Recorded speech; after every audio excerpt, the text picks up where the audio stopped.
Thank you for everybody to be here. Hope to more than just present what we have in Brazil to offer as a partner in our ecosystem, partner for you guys to work on. Want to definitely answer questions actually about how's the ecosystem, what it is. So to just briefly present again myself, so I'm Rodrigo Terra, president of DevGAMM, the National Game Developers Association, or Brazil Games, some know with the English name, and I'm the co-founder and chief technology evangelist for Arvory, which is the studio that I didn't mention. We are now going into our 7th year in a row, just working with XR games, focused on our franchise, Pixel Ripped, with Ana Ribeiro. She's my partner and she'll be here. And then everybody will know her, for sure. And other titles like The Line, who won the Venice VR Festival in 2019 and the Primetime Emmy in 2020. We had our title, was a DICE finalist, Yuki, which is a VR bullet hell. Very interesting. If you never played, play it. I recommend. And other titles that will be coming out in the next months.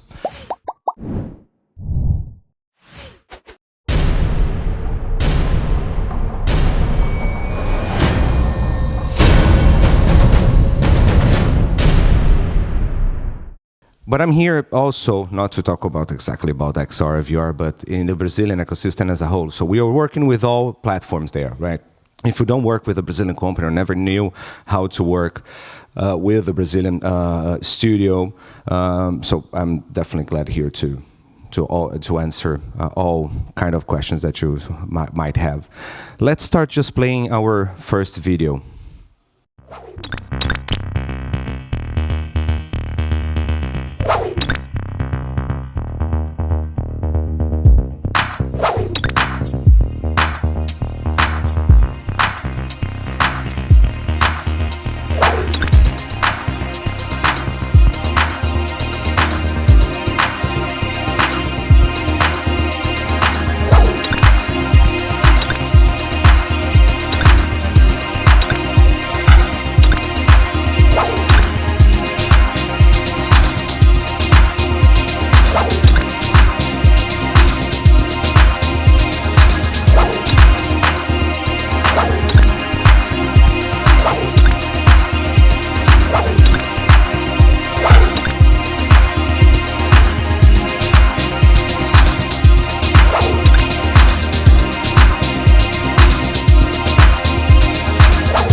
Just to have a brief idea of all the spectrum that we work at DevGAMM and Brazil Games, right?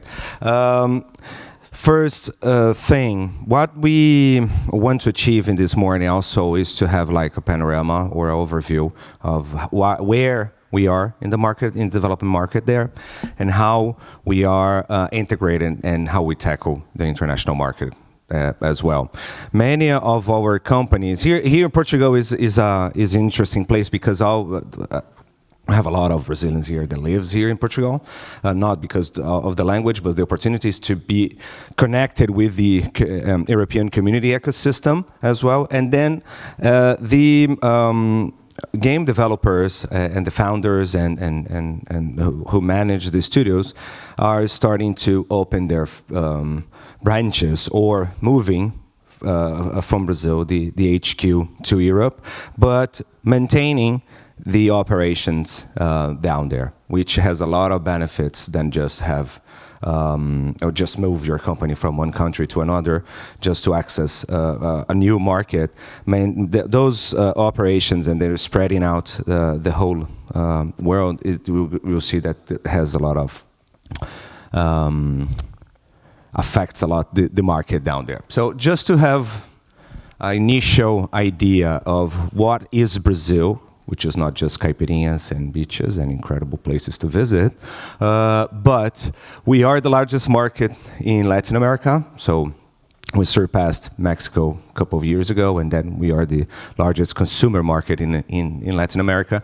And we are the largest game development hub in Latin America as well. So we now have this incredible title. We are the 5th largest mobile market in the world. Depends even what kind of numbers you're looking for. We are the 5th or the 3rd. It depends exactly from genres, etc. We have the 10th largest market. Now looking into the population of gamers in Brazil, so 77% of the country plays something. Could be 10 minutes of any hyper-casual game, or it could be like 20 or 230 hours of an incredible open-world game, right? And this number is interesting, especially if you work with microtransactions or work with free-to-play games or work in this kind of market. 83% of the gamers in Brazil, 83% of the 7.7, which is a lot, purchase in-game virtual goods, aesthetics, and etc. So if you offer in-game goods, for sure, Brazil could be a very interesting market for you. Again, some people doesn't know exactly how the size of Brazil is, some numbers, but we are one of the largest online populations in the world. So 190 million people connected for many hours per day. We have 103 million players, and that's a new number because this is the survey from 2023. So we're running a biannual survey to understand the photography of the market, and then this year, what was interesting is that we are in a very interesting increase of numbers, especially players, especially the consumer side, but the development are getting traction and being really mature from now on. This is one other interesting data. Women are the majority of players in Brazil, right? So 51% of the population of players are women. And then another interesting data to understand that Brazil is not just São Paulo or Rio or those capitals there. Of course, they hold the majority of the studios, right? So 58% of the studios in Brazil are in the southeast region, which and spread out between São Paulo state and Rio state. But we have a broader reach in terms of capabilities down there. Not just studios in the southeast, but we have great studios in northeast. So 15% is in the northeast. So maybe the majority may know Cuckoo Games, for example, who are here as well. So they are born in Recife, Diorama, who is here in Portugal as well, here in Europe. Pulga Studios, which was recently acquired by Realmate, working on outsourcing and other business fronts, all born in Northeast. So we have like a very interesting decentralization movement now going on, and we want, as Abra Games, we want to that happen more and more. The market was born here, right? 30 years ago was born here in São Paulo and Rio, but the video game industry spread out fast throughout these years. 20% is south. An example was Aquarius, which you may have heard or not. Aquarius is the studio behind Horizon Chase, the car game, and was recently acquired by Epic. So it's the first branch of Epic outside the United States, so it's called Epic Brazil, right? And they are now based here in the south. So just to have an idea that we have now a very interesting and strong pyramid, new studios starting to develop, new people starting to incorporate their companies, but we have the medium, these studios definitely gaining traction, and we have our big ones as well. The biggest one, it's Wildlife, which is the only gaming unicorn in Latin America, 4 billion in valuation in 2023. So it's one of the largest mobile gaming companies in the world. And that gives us another idea of our size. So in 2023, mapped, we have 1,042 studios. For sure, I know that Toronto has more than 400 just in the city of Toronto. But if you consider that Brazil has 20 years of development market, and then we have more than 1,000 students in 20 years. That was a quite interesting increase, right? And the maturity of the studios as well, right? This year, and not just this year, but we've been working with the public government, with public initiatives and the public government from since 2012, and now, the Brazilian government is starting to understand what is the gaming market and what's his weight to the economy, how the video game market development can bring development to the country, economical development, etc. So, news and definitely we will have more news from the public side soon in terms of tax incentives, tax shelters, and other kind of incentives that works really pretty well here in Europe, at least for 20 or 10 years. We're gonna start having that in Brazil now.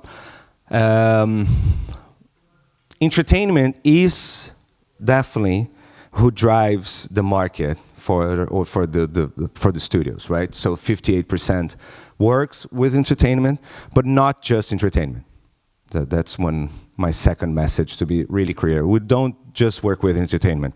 Of course, if you look at these numbers, they don't represent too much compared to the entertainment industry, but they are really important because, for example, educational games are gaining traction a lot in Brazil to be used inside the country, right? So many public schools and private schools now are adding more and more games to their curriculum to, to talk with the Gen Z and further generations, right? So we now have a very big demand of educational games, and they are being done in Brazil. For sure, there is an opportunity there just for the Brazilian market, or the Latin American one, because we drive and distribute to the whole region, right? The thing is, of course, Brazil speaks Portuguese, the whole Latin America speaks Spanish. Sometimes this is a barrier if you are working with a specific country like Brazil, but we have very good studios that works with localization now inside the country, that understands the Latin culture, understands the Brazilian culture, and then can, of course, create a more interesting land for a product that comes from other places in the world. Other areas that are interesting, like corporate training, is something that is gaining traction in Brazil. Simulators, again, is starting to, after pandemic, is starting to get to have a little traction, even if it's just 1%. We will have more and more studios that started working with universities and other companies to create simulators for agribusiness, for aviation, and other sectors like that. Great. Let me talk a little bit about our export program. We're going to the 12th year in a row. So we started in 2012. A partnership with the export agency in Brazil called Apex Brazil. It's the agency that promotes every kind of economic sector and the executives and companies and products for export, right? And games started to be an important program for them since 2012. By there, we increased the exports, right? So games that were exported, services that were exported in these two verticals by 98%. So we came from almost zero, right? And then we started with 20 companies in Brazil that was really starting to create an industry, and now we have more than 1,000, and this number is a lot. So we're increasing and we're doubling the exports number biannually, right? So this interesting increase rate, just to understand that we are not just providing incredible outsourcing, incredible services, incredible talents down there, but we offer and we are providing now intellectual property. So original coming from different backgrounds and experiences, and obviously giving a fresh look and a fresh take on genres and stories, right? This is an interesting one. So these 138 companies participate in the Brazil Games Export Program. This cycle. No, we are ending next year this biannual cycle and then starting the novel. So it works biannually, and these companies, what we learned about the performance of the studios in international markets, right? International sales from these studios are 58%, so they work more with companies outside Brazil than Brazilian companies, and they sell to them a lot. Representatives are public relations, 10%. So in Brazil, we still don't have, we have incredible PR agencies, but we have like a few of them. We don't have a very big offer to work with PR and marketing and having your game marketed correctly. But then I work with XR, so imagine. So I need to do my own things because there's no company down there. But we have other incredible ones that are really connected with the international market. But this is another opportunity to work with Brazilian companies. So they need that. Of course, all studios need, but I mean, we don't have in quantity the in quantity PRs and agencies and people that knows how to do video game market, specialized on it. So we don't have that specializations there. We have like 3 or 4 companies that everybody's work on.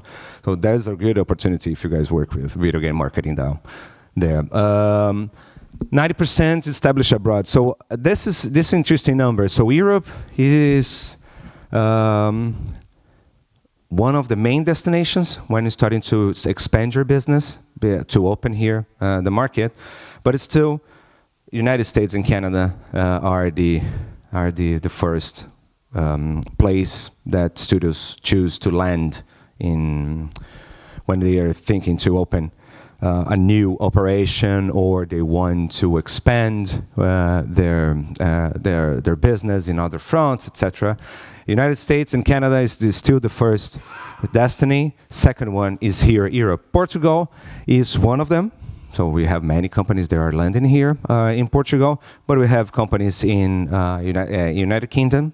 We have companies in Germany, have companies in France, and these countries are, and Spain, right? So these are the main countries. Other studios are preferring to work and opening their branches in Estonia and other countries like Croatia, but the majority choose Portugal, UK, Germany, and France to work with. But that's the new one. So people are now understanding more and more that the European community can be, the studios are understanding more and more that the European community can be a very good place to expand, right? And when I say expand, is bringing opportunities to work with a Brazilian company because they are opening operations here too. And then one of these in order here, right? We have Portugal coming here in preferences like to 41% of countries. Some of them are really opening their branches or the new operations in Japan and China. So especially who works with mobile and Japan console gaming, and are definitely working with Japanese studios together. This is more about outsourcing services, and IPs are here, right? We're still having some difficulties to sell IP to Asian countries. I think everybody has them, right? Here being in the Western world. But we're still trying to figure out how to crack the market down there, that side of the world.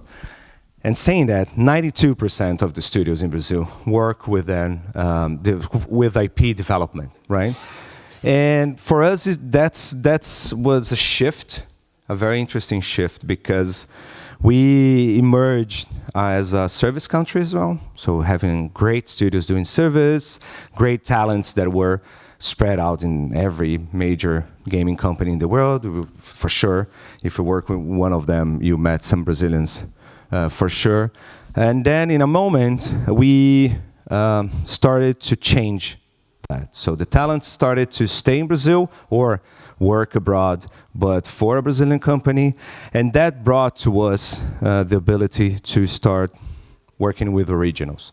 And publishers were starting to looking into more diverse backgrounds of stories, gameplays, etc. And I'm pretty sure that Brazilian companies can deliver that.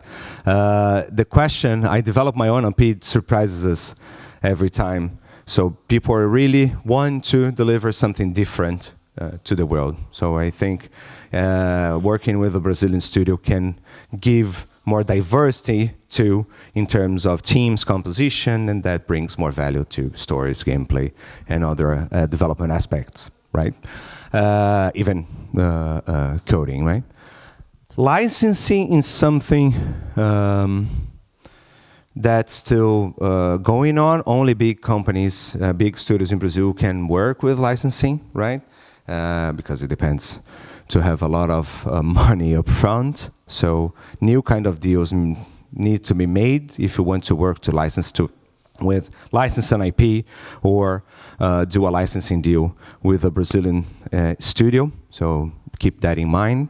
Don't just push an MG up front. That's not going to happen. The market's small. In terms of the market of the medium and big companies that can afford such amounts are not so, there's not thousands and thousands, right? We have a very large base of small and really small and small companies. So our base is a very young market from the base, and the mature ones for sure are not exactly super big and great. The other things that we look into innovation a lot. So we're always trying to foster games connected with all the other ecosystems, films, TVs, comics, and we're trying to develop more and more innovation in terms of how you tackle video game projects and really working with IP mentality there. One of the, let's talk about capacities, right? So game design is something that we are seeing that we are now, thanks God, we are now having more and more people again interested in game design. We had big waves of people just going to development and art. So there was an offer of development skills, and then people were really interested in development, in coding, and software architecture, and going to the tech side more. And then we had like a void in terms of game design. Now we are coming back, especially because in this moment we are now working with more original IPs to offer to the world, and then that pushed the game design talents offer to increase like 47%. You can find every profession, any vertical, any kind of people that you need in Brazil, especially with companies that are really segmenting the outsourcing. So we have now more and more companies and doing QA, for example. So we don't have, we have one or two companies, Brazilian ones, that work specifically with QA, but we are seeing interest of more companies land in Brazil to work with just QA, right? The last one was PTW, right? So they opened in the São Paulo office 2 weeks ago, something like it. So they're going to be big there. Other companies, they are really looking into how they can now squeeze into the market, because the professionals are increasing in a very interesting rate. more interesting numbers. The production capacity. So what we do, right? So what we deliver in 2023. 20%, 25% of the work in the studios are mainly for PC. Other 25% smartphones and tablets. 23 web. So these are the three big platforms that Brazilian studios work with. And then we go for consoles, virtual reality, yeah, not just my company do XR there. We have like a very healthy and growing healthy ecosystem for XR in Brazil. And then 0.1 digital TV, portings for Apple TVs and stuff, and others. So these are the three main platforms that we work there, but these ones are gain traction, consoles and virtual reality, right? And in terms of revenue, again, PC 44%, smartphones 23%. This is an interesting number, right? Even consoles are not exactly, it's the fourth platform worked in Brazil, it's the third in revenue for everybody, right? Of course, we have many reasons to that, but it's interesting to see that console development is really increasing the interest of studios to work with and the revenue they were making when they started to work with console. Of course, I can talk about some barriers that we still have in Brazil to work with consoles, but even with those barriers, we are now gaining a little bit of traction in revenue, right? Talking about human resources, we talked about specific in professions. We're seeing a lot of interest from the young in Brazil to work with in gaming. It's a global movement, we know, but you need to take account that Brazil has 280 million people, right? And the population is increasing a lot. United States is 300, and Brazil is just a few down this scale, right? So we've a young population more and more connected with the gaming industry as a consumer. So they play, they not work, but they play, they socialize, they have gaming part of their life. So young people now in 23, in average of 10 years. It means that there's a potential of renewing the market for talents, and that's how we at the association and the public government, federal, municipalities, and states are really interested to create more opportunities for young people to, if you play a lot, why not starting a QA profession, right? If you can create opportunities, especially from the borders of the cities, not exactly the favelas, but the peripheral areas of cities and areas of vulnerabilities, still kids play a lot. So now it's a very interesting instrument they are creating to keep those kids out of vulnerability, teaching them maybe you can work with games as a QA or starting a profession as you have a passion for it. And then keep them out of drugs and all the problems that we have there, right? Presence of Black, Indigenous, disabled, neurodiverse, foreign, refugees, transgenders, and individuals over 50s. The number, again, more and more diversity are being brought to the composition of teams in Brazil. We still have a lot of work to do. Of course, it's not perfect. Of course, we have the same problems that other companies around the world has, but we are trying to solve that. So people are committed, definitely, to bring more equality and diversity to the teams, because we have one maximum there. So if you have a diverse team, we will have diverse stories, and diverse stories sells more in 2023, right? So that's how we're trying to solve our problem of equality. Again, just to focus a little bit more in women participation, how's the industry moving a little bit in that direction. Participation reached 24.3%, 40% as partners, so increasing the amount of women being partners of game studios, which is interesting movement. 28 as employees. Women participation has grown from 20 in 2018 to 24, 2022.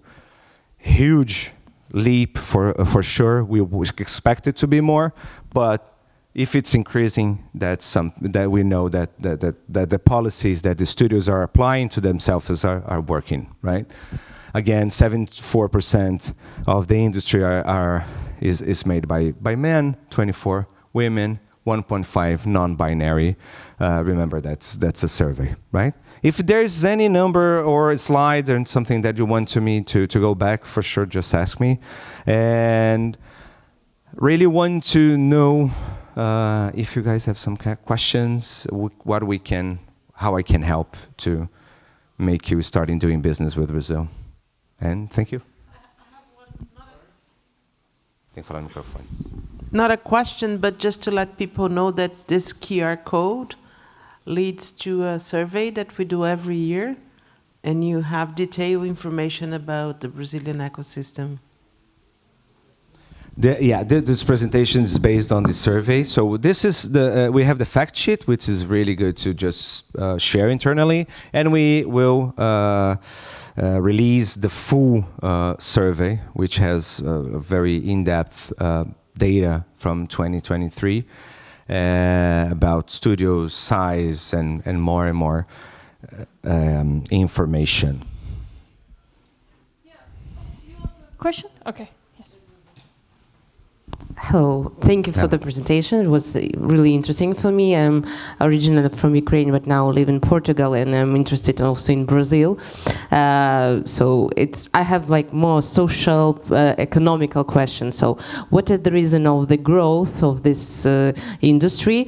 Is it like Eastern Europe? We have like great intellectual potential and low salaries rate. So, could you explain, elaborate what's the phenomena and what the expectations? Sure. We have interesting time zone first, so that brings more attention to American, Canadian, and Western Europe companies. So we're not super far. We are 3 hours, 4 hours, sometimes with daylight saving, so 5 hours max. We don't have this largest shift for 9 or 10, or need to shift completely your time. That brings more attention to the country, but that's not exactly an isolated factor, right? Down there in Latin America, for sure, you have the cost benefit, right? So if you're $7 and then the parity of dollars and reais are lower, for sure the cost benefit. It's not exactly a country that has super low salaries, etc. So the population, especially in gaming, we have companies that works with with standards that are pretty close to what the whole Latin America practices, right? So it's not exactly low like other places, but it's not like hire a developer in Canada, for example, or California.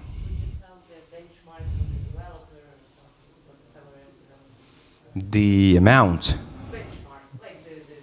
right? For a junior, for a developer, not junior, we can talk about converting 1,200. If I have opportunity also, I would like to mention that for a developer, just an example. So we have other. I'm interested to compare Brazil with other Latin American countries. Right. This trend to comparison of the game developers in First is size. So we have more. Because the country is larger than the other one. So the amount of people that are working in the game industry are more than Argentina, for example, or Colombia, Chile. Argentina, Colombia, and Chile are incredible hubs, right? Especially when we work with IPs and original and art. And they have good developers as well, but we have quantity, right? So the offer in Brazil are larger than the other countries. That's why the other countries work with the Brazilian companies, because they need more workforce, right? In the other, and we have a more mature system and a mature ecosystem there. In Argentina, we have a very strong relation with the studios down there. The thing is, they are like us like 5 or 6 years ago in terms of what kind of diversity services you can do, what kind of services you do, what kind of deals you do for with publishers, with other areas like investing in companies, VC, etc. Brazil has a more experience in terms of that. We did more, so the quantity helps us to doing more and having more experiences to be more mature than the other ones. Not saying that the other ones are not doing that, but for example, Abra Games and Brazil Games is the strongest association in terms of organization, or trying to keep the market organized and growing in the region. And then we share a lot with the other ones and trying to help the other sector, the other countries to grow as well. But we're doing that for 20 years. So that's that. The other countries are doing that for lower than that. Do you think Brazil is interested for inviting developers to live and to stay from other countries? Yeah. Brazil actually is an open country since, I don't know, 500 years ago.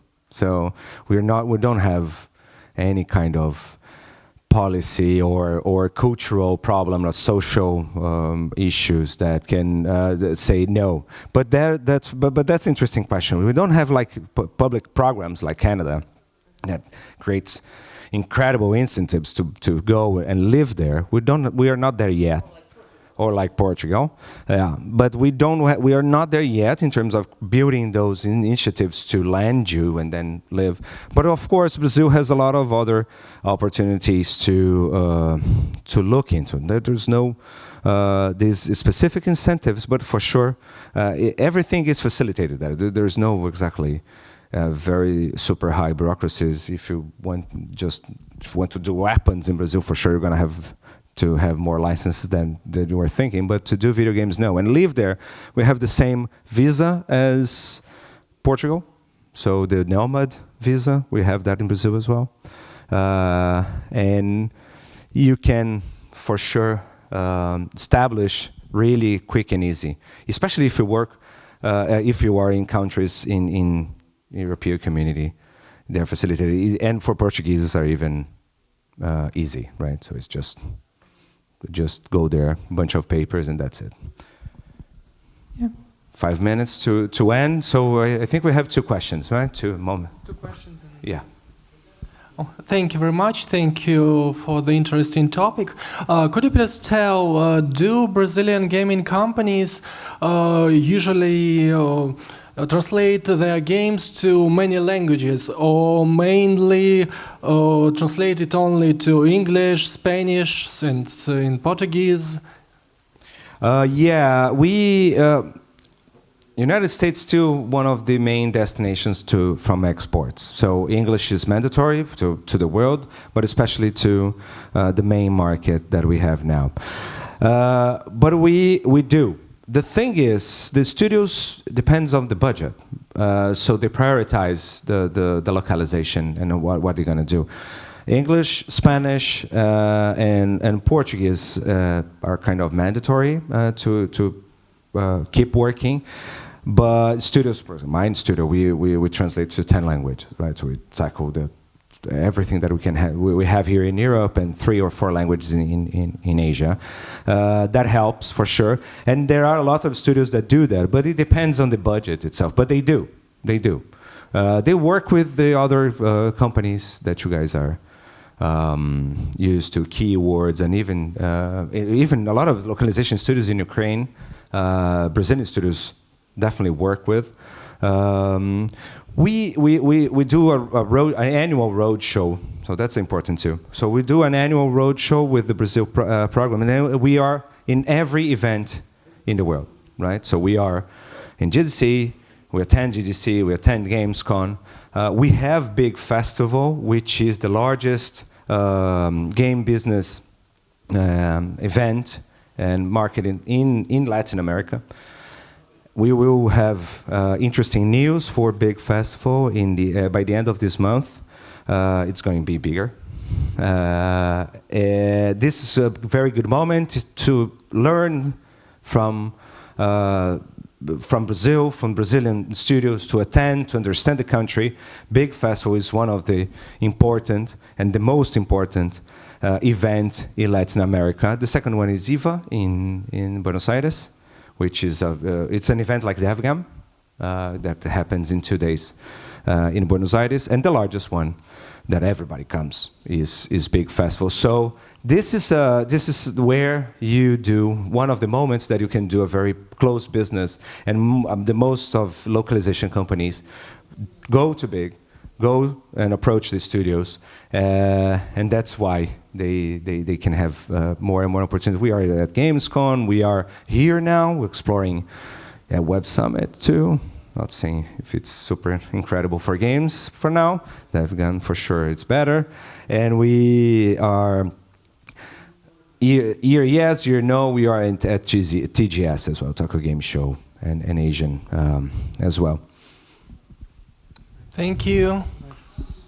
Welcome. Hi. First of all, thank you so much for the presentation. I come from Spain, and we tend to forget about Brazil. I don't know why, but when we talk about LATAM and we always think about LATAM, it's like Brazil or even Portugal is always forgiven, even if it's so close. So I was really interested. I can say why. So I'm really glad that I got to hear a lot about Brazil. I'm really happy that you talk about the Web Summit, because I'm of the black sheep who really think that blockchain can change the gaming industry. From the Gaming Alliance, do you see a change on that also in Brazil? In LATAM, it was a huge movement. I know that in Brazil too. Do you start seeing real video games? I'm not a crypto bro, I'm a gamer, so I understand the industry. Do you see good video games that start using the blockchain technology also in Brazil, or you think that it's something that it will take really a long time? It will come first from the Asian side. Yeah, we had the hype, right? And then and we are not in the hype anymore. There are still companies that still work and believe in blockchain games there. They're changing their business model for sure, not going too super deep into crypto anymore.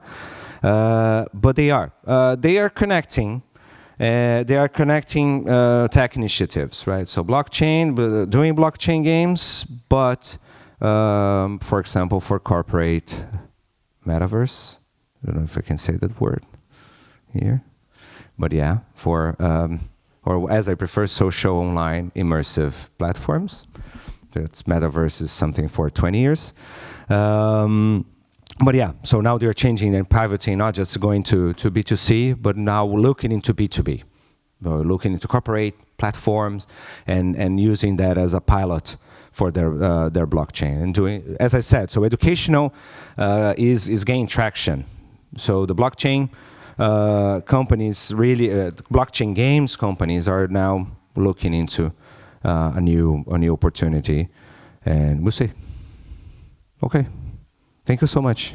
Okay. Okay. I'll be around. Thanks. We'll be all around.